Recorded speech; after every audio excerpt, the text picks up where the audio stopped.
inverse function with this symbol. If f is one-on-one function, that is the set of ordered pairs x, y. We know that x denotes the abscissa and y is the coordinate or y coordinate. This is the x coordinate. Then there is a function with this symbol f to the negative 1, which is the inverse of this given function f,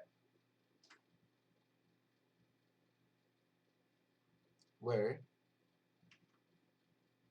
f with the superscript negative 1 is a symbol which represents the set of ordered pairs x, y. Now this set of ordered pairs x, y is definitely different from this one, because this set of ordered pairs denotes a set of the inverse of the given function f.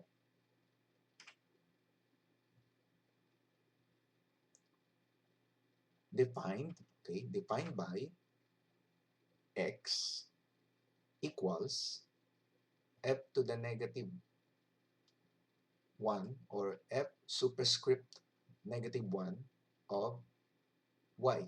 So you read this as inverse function y. If and only if y is equal to f of x. Basically, this is what you need to understand. Okay. Again, these two ordered pairs are different from one another, meaning the x value going to this ordered pair will be the y value, and the y value from this ordered pair will be the x value of this ordered pair. Yun ang ibig sabihin nun. Okay? So that's the idea of the inverse function. Now, two functions f and g are said to be inverse functions. Probably, two functions are inverse to one another, provided that we have these two conditions. If and only if, for each value of x in the domain of the function g of x is the domain of f, and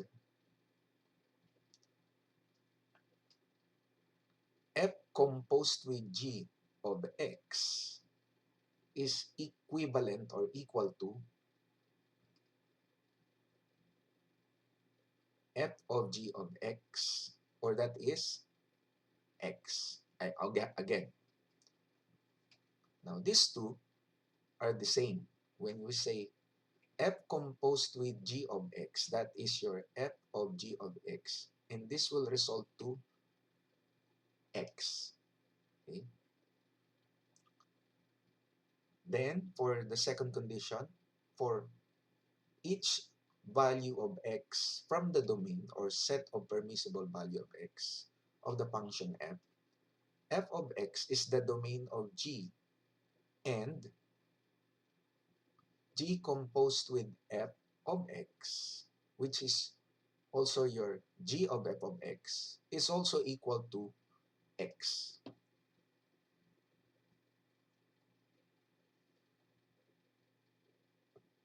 For example, now for you to fully understand the, the two conditions that I just presented from the previous slide, let us take this first example. Let's just say we find the inverse of this given function. Y equals 2x plus 3. Now, if this is the given function, we will be looking for the inverse of this one denoted by this symbol small letter g.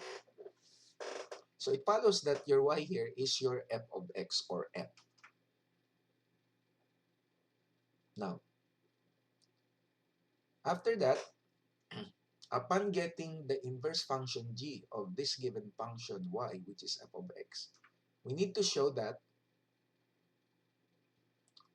f composed with g of x is equal to g composed with f of x.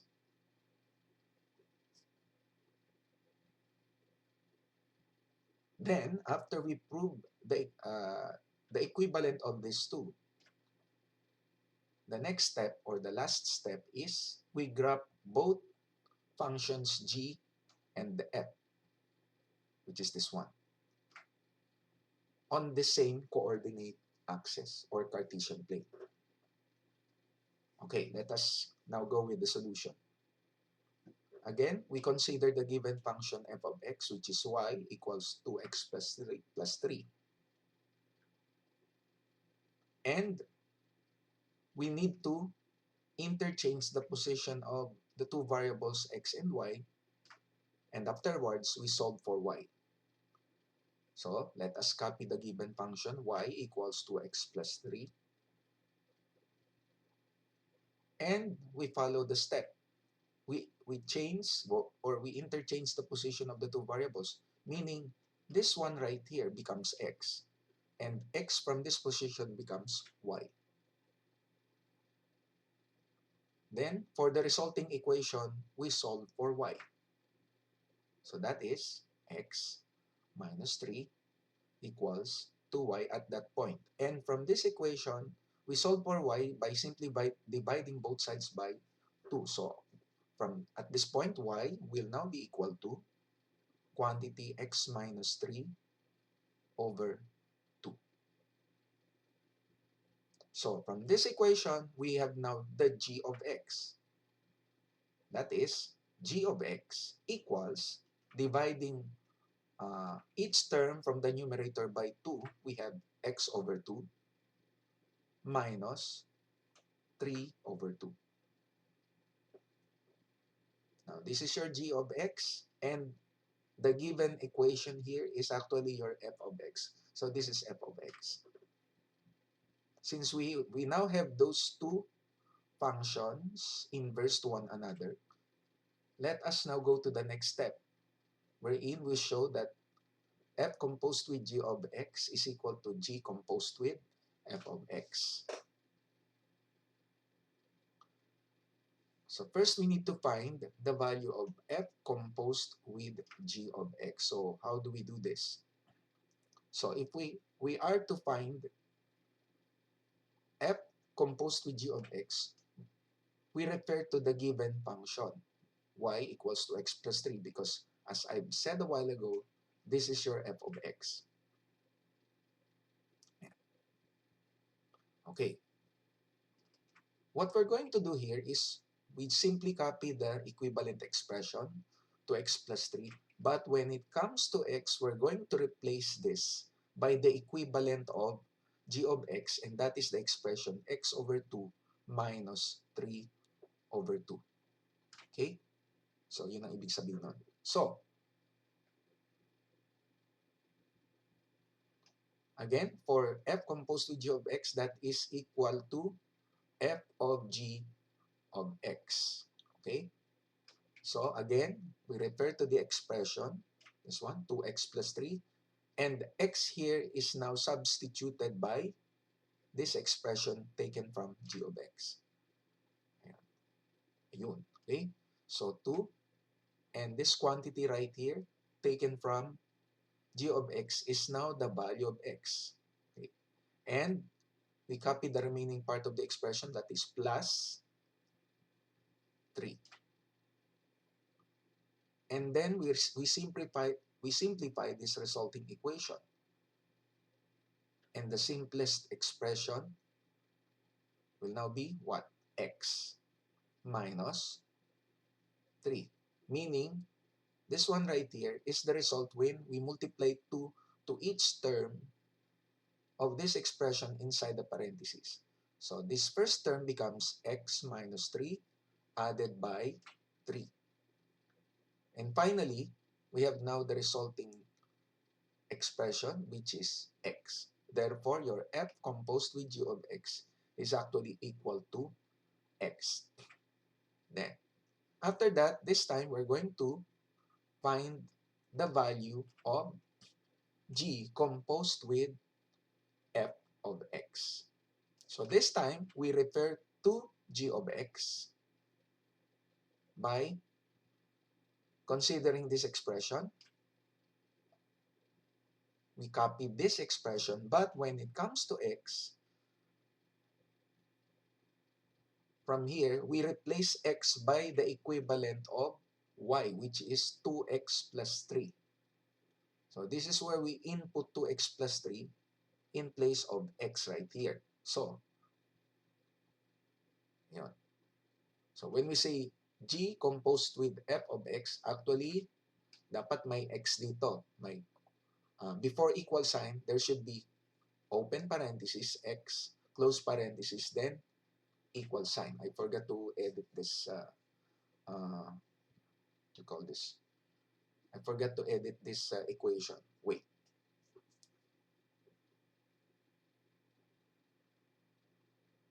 Okay, let us continue. So I just corrected this one right here. So when we say g composed with f of x, okay, I have already put uh, this part right here. So I just inserted x. So again, g composed with f of x, that is actually g of f of x. So as I've said a while ago, we refer to g of x, whose expression is x over 2 minus 3 over 2. So we are going to copy this expression. But when it comes to x, we replace this by the equivalent of y from this equation. So this x becomes 2x plus 3, quantity 2x plus 3. Therefore, your g of f of x becomes, okay, 2x plus 3, this one, divided by 2. So ito yun. Ito yung x kanina, pinalitan natin ng 2x plus 3 na galing dito sa equation na to. Wherein your y here is actually your f of x. Divided by 2, then copy minus, and then 3 over 2. Okay.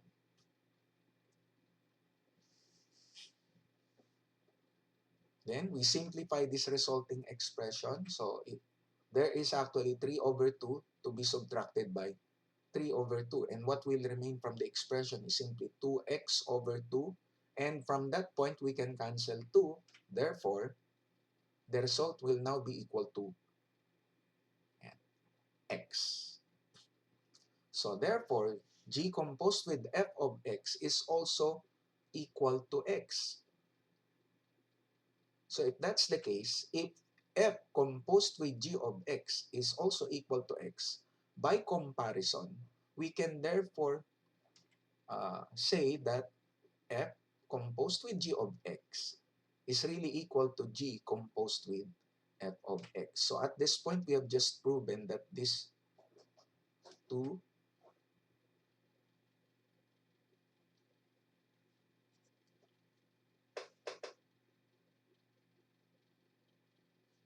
thus we have just proven that we have just show we have just shown that f composed with g of x is equal to g composed with f of x. So for our next slide, let us now have the graph of these two inverse functions, the g and the f functions. So here we prepare the Cartesian plane. Of course, we need these equations. First one is f of x is equal to 2x plus 3. Again, f of x is actually your y from the given equation, which is y equals to x plus 3. So we just replace y by f of x. And then its inverse, g of x, which is x over 2 minus 3 over 2. And for the third equation, we need this one, y equals x. So, since we're going to graph these three functions on the same coordinate axis, so we need this graphing paper. And from this grid line paper, we draw the vertical axis and the horizontal axis, which are the y and x axis respectively. So we label this as xx for x-axis and y for the y-axis. And we consider some coordinates on both axes. So we have 0 as the intersection of the two coordinate axes. And along the x-axis, we assign some coordinates. So on the right side, we have 2, 4, 6, 8, 10, and so on. And on the left side, these are the negative coordinates of x. So -2, -4, -6, -8, and so on. And along the y-axis, the upper part are the positive coordinate of positive coordinates of y-axis. So 2, 4, 6, 8, 10, 12, and so on. And below, the lower part of y-axis are the negative coordinates. So we have -2, -4, -6, and so on. Yeah. So first thing we need to do here is we graph this equation, this function. So recalling the y form from the linear function, we know that we consider two things here, the slope and the y-intercept. The slope is taken from the coefficient of x, which is 1. Okay, so if the slope is 1, we have this ratio of rise to run. 1 can be considered 1 over 1, 2 over 2, 3 over 3, and so on and so forth. So we need first to locate where is this y-intercept of this given function. So since there is no constant term, understood that the y-intercept is 0 along the y-axis. So that is found at the origin. So we plot a point here,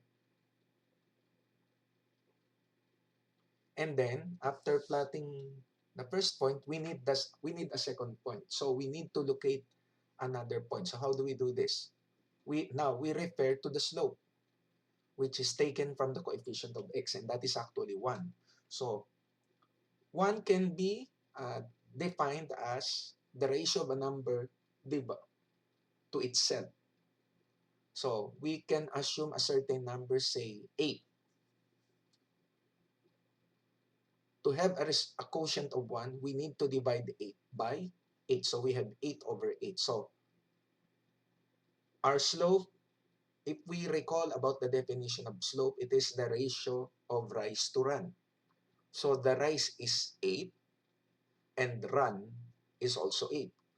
Since they are considered both positive, we need to have a sign convention, how to move from one point to another. So the rise is 8. It means from this point, we move 8 units up.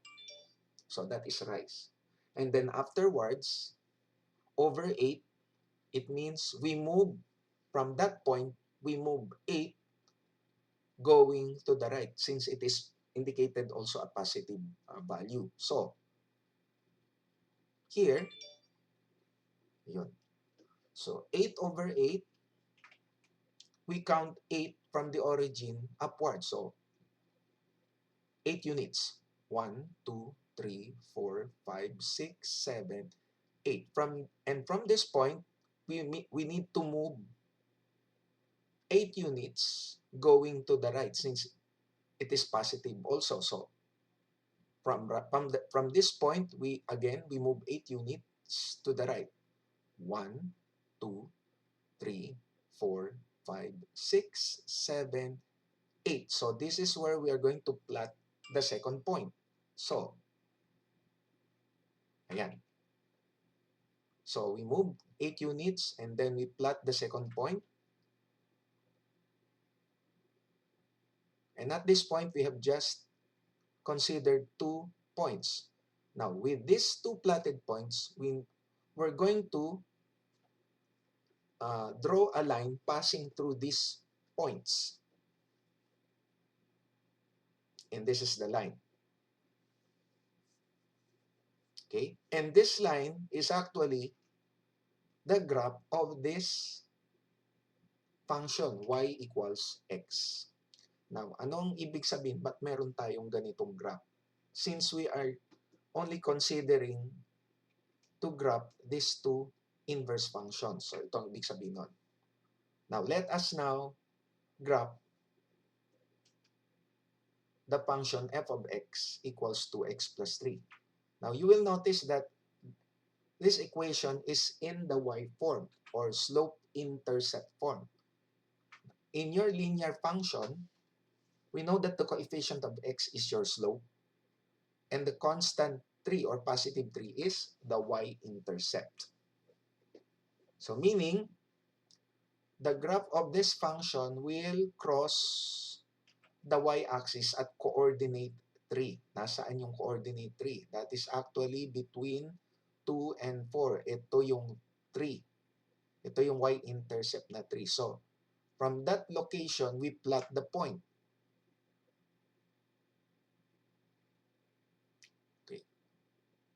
Yan. Yan. And from this point, we consider the slope, which is 2. And we know that 2 is actually 2 over 1. The change in y coordinates over the change in x coordinate or rise to run. So we have a 2-unit rise and 1-unit run. So from this point, we move 2 units upward. So that is rise. A rise of 2 units. So 1, 2. Yan. And from this point, we need to count 1 unit kasi over 1. 2 over 1. So going to the right. So that is running by 1 unit from that point. So 0, 1. And from this point, we plot the point. Okay, so as you can see, we now have just plotted 2 points. And these 2 points are enough to connect them in order to trace the graph. Using any straight edge instrument, you draw a line passing through these points. And we have the pink line representing the graph of this function. Okay? Next, we graph the third equation, the g of x function, which is also expressed in y form or slope-intercept form. Because here we could easily also identify that the y-intercept is negative 3 over 2, or that is negative 1.5. And the slope is 1/2. So where can we find that negative 1.5 or negative 3/2? That is actually between negative 1 and negative 2. So if this is negative 2, this is negative 1. And where is that negative 1.5? Nasa gitna ng pagitan ng negative 1 and negative 2. Most probably, the point is somewhere here. Ayan. So we plot a point along this y-axis. So that is your coordinate negative 1.5. Okay? Yan. And from that point, we consider the slope 1/2. So the rise is 1 unit and the run is 2 units. So from this point, we rise 1 unit or we go up by 1 unit. So 0, 1. Okay? Which is in between 1 and 0. Or negative 1 and 0. So that is negative 0.5. And from this point, we move or we run 2 units to the right also since positive 2 itong nasa ilalim. So that will now become, okay, of course, we have that line. And from that point, from that end of the line, we move 2 units to the right. Yan. And sa dulo nito, we plot the second point. Ayan.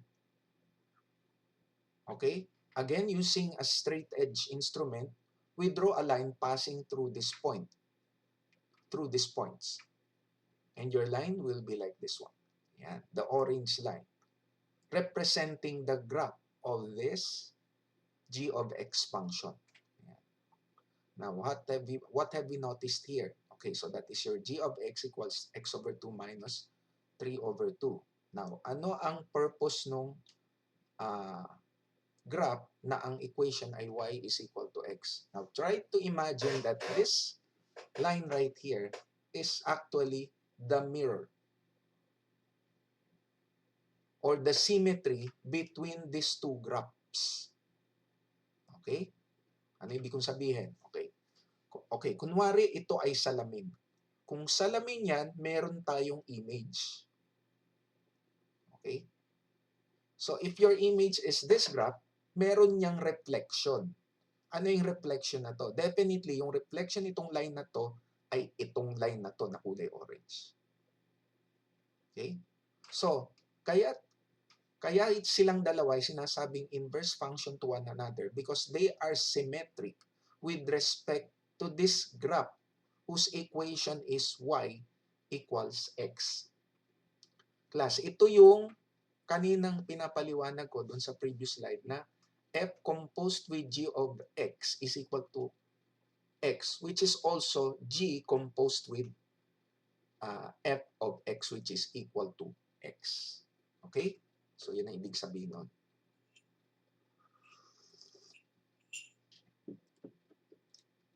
Hopefully, naintindihan nyo yung paliwanag ko using with this graph. And with that, we now proceed to the next example. Now, how about this one? Find the inverse g of the given function f of x, which is also your y, equals 2x minus 3 all over 3. Then, we show that f composed with g of x is equal to g composed with f of x. And we graph the two functions, g and f, on the same coordinate axis. Okay, so for our solution, from this given function, we interchange the position of x and y variables and solve for y. So, f of x can be replaced by y. Yeah, so that will now become y equals 2x minus 3 all over 3. Again, here, y becomes x, and this one right here becomes y.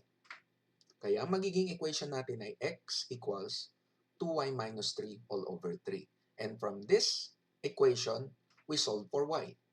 So we cross-multiply these two. So the product is 3x, and the other side becomes 2y minus 3. And then transpose negative 3 to the other side, so that the equation at this point will become 3x plus 3 is equal to 2y. And then we divide both sides by 2 to eliminate 2 from this side. And the equation will now become quantity 3x plus 3 all over 2 equals y. And by symmetric property, y on the left side, which is now your g of x, is equal to 3x over 2 plus 3 over 2. Yeah. So, this is the function, and this is the inverse. Okay? Now, anong susunod? We need to prove that f composed with g of x is equal to g composed with f of x. So, we find the value of f composed with g of x. That is actually equivalent to f of g of x, meaning considering the function f of x, x from this expression will be replaced by an expression which is your g of x. Okay? So, we input this expression taken from g of x as the value of x of this f of x. Ayan. Yun. We copy. But your x here now becomes quantity 3x plus 2 all over 3 over 2, which is taken from g of x. And then we simplify this expression. Ayan. We distribute 2 inside the parentheses. So this expression right here becomes 3x plus 3 minus 3. Of course, magka-cancel yung 3 sa negative 3. Kaya ang matitira sa numerator ay 3x, then divided by 3, and that is actually x. Therefore, f composed with g of x is actually x. Now, what about the value of g composed with f of x? So that is g of f of x. This time, we consider g of x. But when it comes to x, we're going to replace this by the equivalent of f of x. Ang naka-input naman sa x ng g of x ay yung value ng f of x, which is 2x minus 3. Ayan. Yun. Okay? We copy this one, but your x here will be replaced by this expression from f of x. Yun. Then, simplifying this resulting expression, most probably, you will get the same result, which is also x. Now, comparing the two results, or by comparison, we can therefore conclude or say that f composed with g of x is really equal to g composed with f of x. Yan. Okay.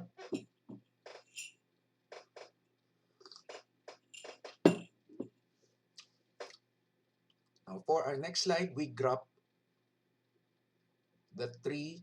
these two functions. Okay. So there's no need for me to explain in full detail how to graph the two inverse functions. Okay, you just refer to the first example on how to graph these two inverse functions. So, of course, we need the x and y axis. Okay, you label some coordinates along the x-axis and y-axis. And then first we graph the function y equals x. Yung kanina, ito rin yun, no? Okay, f of x is equal to x with, actually your f of x here is your y is equal to x. And then, we graph the first function, the given function f of x equals 2x minus 3 all over 3. As I've said a while ago, I will not explain in full detail how did I graph these lines, no? Okay. You just refer to the previous example wherein I comprehensively explain how to graph those inverse function. Okay? Yun. Then, the blue line is the inverse of this function of x, which is g of x. Now, again, this line right here, whose equation is f of x is equal to x, is the mirror of these two functions. So, if we have this graph as the image, yung reflection niya ay itong graph na kulay green. So, as I have said a while ago, the two functions inverse to one another are actually symmetric with respect to this line, whose equation is f of x is equal to y, or f of x is equal to x, or y is equal to x. Okay. let us have the third example. Now show that the function h of x equals x cubed and f of x equals x to the 1/3 are inverse functions or inverse function to one another, functions to one another. And graph these two on the same coordinate axis. Okay, so ganito yan. First is, we consider finding the h of f of x or h composed with f of x. Meaning, from h of x, your x value here is actually x raised to 1/3 taken from f of x. So yung domain natin ng h of x is actually x to the 1/3 taken from f of x. Therefore, from here, x cubed, your x is replaced by quantity x raised to 1/3. So that is cubed. Then applying power of a power law, 1/3 times 3 is 1. So this will become x to the first or simply x. Therefore, h of f of x is actually equal to x. Then afterwards, we also need to find the equivalent of f composed with h of x. This time, we refer to f of x, but your x right here is now replaced by x cubed. Kaya yung magiging expression natin sa right side, quantity x cubed, which is actually your x, is raised to 1/3. Same thing, 3 times 1/3 will result to 1, or this one right here becomes x to the first, or that is x. Ayun. Now, since h composed with f of x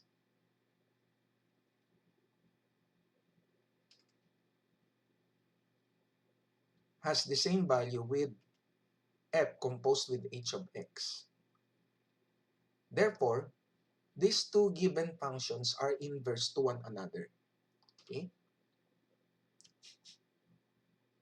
Now, for the graph, yun.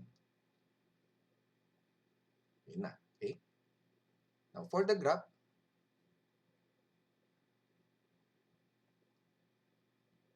okay, so again, we use this graph whose equation is y equals x or f of x or equal to x.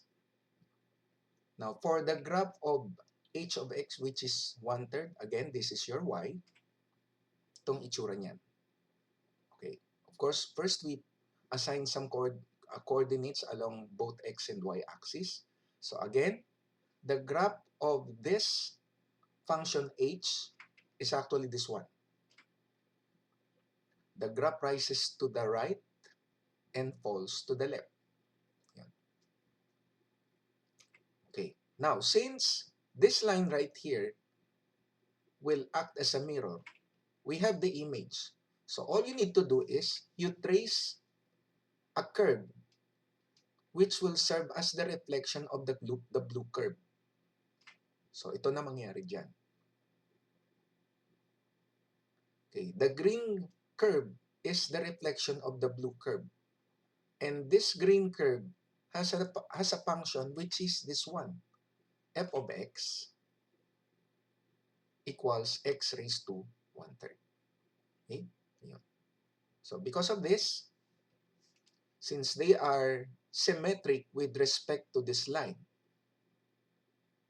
this will also prove us that these two functions are inverse function to one another. Okay? Next, for our fourth and the last example, find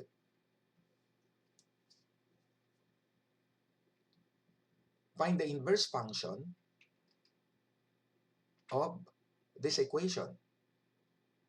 F of x equals the square root of x. Now for our solution, we replace f of x by y. So the equation becomes y equals square root of x. Then we change the position of x and y variables, and then we solve for x. So the equation now becomes x equals the square root of y. And from here, we solve for y by squaring both sides. And the resulting equation will now become y equals x squared. And this will now be your inverse function of x. So therefore, that will now be your f superscripted by -1 of x is now equal to x squared. Okay, so this is the answer.